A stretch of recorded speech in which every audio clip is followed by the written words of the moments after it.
İmam Hüseyin aleyhisselam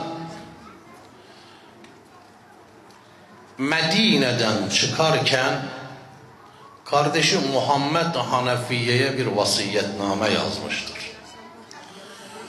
O vasiyetnamesinde buyuruyor ki esiru bisireti ceddi ve esiru bisireti Ebi Ali ibn Ebi Talib aleyhisselam. Neden ben Medine'yi terk ediyorum? Medine'den çıkmasının sebeplerini vasiyetnamesinde bildiriyor.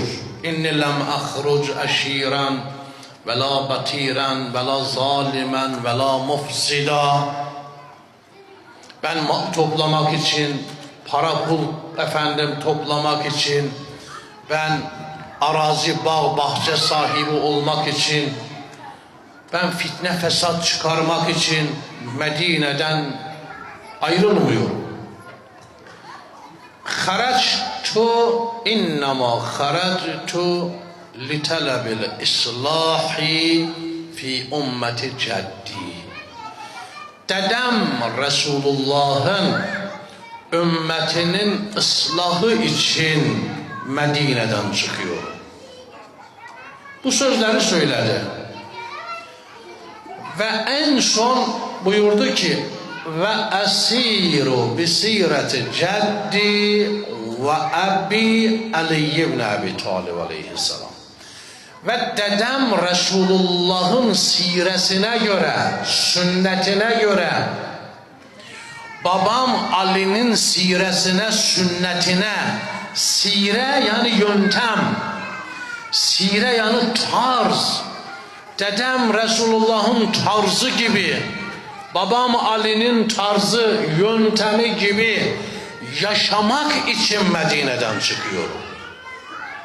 Peki işte bu cümlede insanın aklına sorular geliyor. Resulullah'ın Aşura sünneti nedir? İmam Hüseyin hangi sünneti kastediyordu? Yani Yezid'in zamanında Resulullah olsaydı hangi sünnetleri Müslümanlar için ön plana çıkarırdı? Hangi yöntemleri, hangi tarzları Müslümanların karşısına çıkarırdı? Bundan dolayı bu senenin sohbeti Peygamberin Aşura sünnetleri, Peygamberin Aşura tarzları, Peygamberin Aşura yöntemleri. Müminler, Peygamberimizden sonra 250 sene boyunca Ehl-i Beyt imamları insanların içerisinde yaşamış. Bu döneme bizler huzur dönemi diyoruz. Huzur dönemi. Bu 250 senelik huzur dönemine baktığımız zaman 12 imamın tamamının sünneti, tamamının siresi, tamamının tarzı Peygamber sünneti ve siresiydi. Peygamberin de siresi ve sünneti Kur'an'dı. Yani Peygamber Kur'an'a göre yaşıyordu. 12 imam da Peygamber'e göre yaşıyordu. Dolayısıyla Peygamber sünnetiyle 12 imam sünneti arasında zerre kadar çelişki yoktur. Zerre kadar farklılık yoktur. İmam Sadık aleyhisselam bu noktada ne buyuruyor? İza varada aleykum hadisun fevecettum lehu şahiden min kitabillah ev min kavli Resulillah. Bizden size bir söz ulaştığı zaman, yani 12 imamdan size bir hadis ulaştığı zaman o hadisi Kur'an'a götürün. Kur'an'da o hadis için bir delil, bir şahit görürseniz bilin ki o söz bizdendir. Bizim sözümüzdür. Veya o sözü Resulullah'ın sünnetine götürün. Eğer Resulullah'ın sünnetinde o söze bir delil, bir şahit bulur iseniz bilin ki o söz bizdendir, bizim sözümüzdür. Ama Kur'an'da ve sünnette bir şahit ve delil göremezseniz o sözü atın bir kenara, bilin ki bizim adımıza o sözü uydurmuşlardır. Yani İmam Sadık Aleyhisselam 12 imamın sözlerine ve sünnetine Kur'an'dan şahit gösterin diyor. Ve peygamberin sünnetinden şahit gösterin diyor.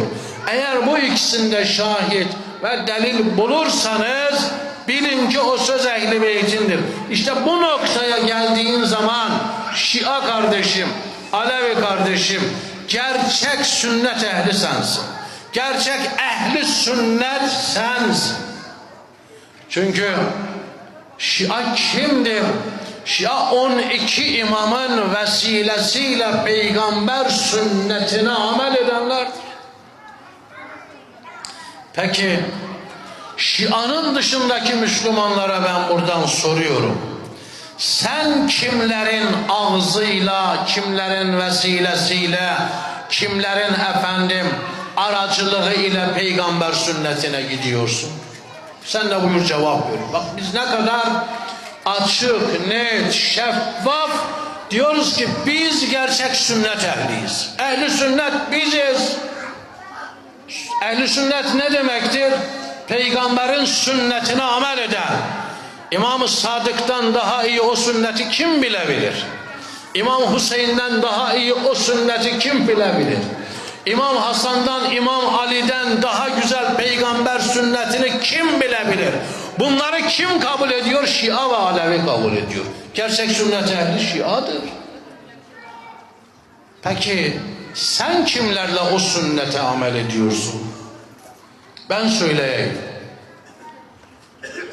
Eğer dediklerim kaynaklarda yoksa desinler yok. Buhari açsınlar baksınlar. Koca Buhari'de 7563 tane hadis var. O Buhari'de birinci halifeden 30 tane hadis var. 30 tane. 30. İkinci halifeden 90 tane hadis var. Üçüncü halifeden 20 tane hadis var. Kaç etti gençler? 30, 90, 20. Kaç etti? 140. Peygamber 140 tane söz mü konuşmuş? Peygamberden sonra senin en büyüklerin bunlar değil mi? Bunlar. En büyük kitabın Buhari değil mi? Buhari. Buhari'de bunlardan 140 tane söz var. Buhari'nin sonrasında en büyük kitabın Müslim değil mi? Sahih-i Müslim. Birinci halifeden 20 hadis var o kitapta. Bunların hepsi benim kütüphanemde. Canlı yayınlarda var. Buyursunlar, kim istiyorsa gelsin oturalım, münazara edelim. Münazaradan da kaçmıyoruz. Müslim'de 20 hadis. Birinci halifeden. İkinci halifeden 50 hadis. Buhari ikinci halifeden kaç hadis yazmıştı? 90. Müslim 50 hadis yazmış. Üçüncü halifeden 15 hadis. Bu Müslim dediğimde o cenahın Kur'an'dan sonra ikinci büyük kitabıdır. Hadis kitabı Sahih Müslim. 20, 50 daha 70. 15 daha kaç etti? Aferin. 85. Peygamber 85 söz mü konuştu? Senin en büyük 3 tanen 85 söz yazmış, en büyük ikinci kitabın bunları kaydetmiş. Sünnet 85 tane midir? Veya sünnet 140 tane midir Buhari'ye göre? Basit bir soru. Sen bu sünneti nereden aldın? Kimden aldın? Ben dün de söyledim, fazla konuşmayacağım. 25 dakika, 30 dakika. Nereden almışlar? Bir örneğini vereyim, bitiriyorum. Gerçek sünnet ehli. Evet, kardeşimiz de burada. Allah vücudunu selamet eylesin. Allah o cevan kardeşine de rahmet eylesin. Atası da burada huzurlarda. Allah her ikisini selamet etsin. Bir selavat buyurun inşallah. 4 tane isim söyleyeceğim müminler. İkrime. İkrime. Bir köledir. Sahabe değildir. Sahabe peygamberi görenlere verilen ünvan. Peygamberi görmemiş bu İkrime. Bir köledir bu.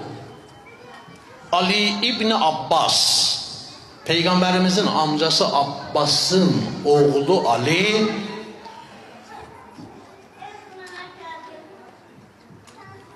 bunu bağlıyor bir ağaca, bu köleyi, ve dövüyor. Bu söylediğimin kaynağını da vereyim. İbn Asakir 80 cilt tarih yazan Ehl-i Sünnet alimi İbn Asakir bu olayı kitabında yazmış. Ve bu dövülme olayını gören birisi diyor ki siz kölelerinize böyle mi muamele ediyorsunuz? O da diyor hayır. Peki niye diyor bu köleyi dövüyorsun? Diyor bu köle benim babamın adına yalan hadis uyduruyor. Hadis yani peygamber adına yalan söz uyduruyor. Diyor ki ben Abbas'tan işittim. Abbas yani peygamberin amcası Abbas. Abbas dedi ki peygamber böyle buyurmuş. Bu benim babamın adına yalan hadis uyduruyor. Ben onun için bunu dövüyorum. O gün Medine'de bu olay işitiliyor. Efendiler kölelerini tenbih ederlerken, ikaz ederlerken şu cümleyle tenbih ediyorlar. Sakın İbn Abbas'ın kölesi İkrime gibi benim adıma yalan hadis uydurmayasın ha. Bu adam bu şekilde Medine'de meşhur. Ehl-i Beyt'i kabul etmeyenlerin 11 hadis kaynağını aç bak. Ezbere konuşan konuşmasın. Aynanın önüne geçip önce baksın kendine. Bak o 11 hadis kaynağında bu İkrime'den nakledilen hadislerin sayısı İmam Hasan, İmam Hüseyin, İmam Zeynel Abidin'in 30 kat fazlasıdır. Bu ne demektir? Sünneti sen İmam Hasan'dan almadın. Sünneti sen İmam Hüseyin'den almadın. Sünneti sen İmam Zeynel Abidin'den almadın. Sünneti sen yalancı bir köleden aldın. Sünnet ehli kimdir? Kim ehli sünnettir gerçek anlamda? Köleden sünneti alanlar mı? Peygamber evlatlarından sünneti alanlar mı? Gerçek sünnet ehli 12 imamın yolunda gidenlerdir. Ama diğerlerine baktığın zaman diğerleri bu kölelerden ve emsallerinden sünneti aldıklarından dolayı bakıyorsun. Allah aşkına hariciler bir dine inanmıyor muydu?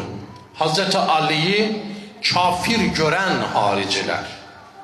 Onlar da bir dine inanıyordu. Ve onların da dillerindeki din İslam'dı. Onlar da bir kitaba inanıyorlardı. Dillerindeki kitap Kur'an'dı. Ancak onlar Ehl-i Beytsiz bir dine inanıyorlardı. Ehl-i Beytsiz bir dine inananların içerisinden Selefiler, Vahhabiler çıkar. Onların içerisinden Daesh gibi radikal gruplar çıkar. Allah aşkına bugün Vahhabizmin itikatlarına, inançlarına baktığın zaman sadece bir tane numunesini söyleyeyim. Bir tane numunesi. En büyük din adamı, en büyük din adamları ne diyor? En büyük din adamları diyor ki kabir ziyaretine giden kafirdir, müşriktir. İbn Teymiye bunu diyor. Onun en büyük birinci din adamları İbn Teymiye'dir. Ondan sonra gelen onun talebesi İbn Cevzi'dir. Ondan sonra İngilizlerin bulunmaz nimetimiz dedikleri Muhammed İbn Abdülvahhab'dır. Bunlar diyor ki bir adam babasının, annesinin mezarını ziyarete giderse bu adam müşriktir. Allah aşkına mezar ziyareti ile şirkin ne alakası var? Babasının, annesinin mezarına ziyarete giden Allah'ı mı inkar etmiş oluyor? Niye müşrik olsun? Bu sadece bir örneği. Efendim mezar ziyaretine gitmek şirktir. Sünnet bu mudur? Sünnet nedir? Cihat nikahı sünnet midir? Suriye'de cihat nikahı fetvaları verdi bunların şeyhleri, Vahabilerin şeyhleri.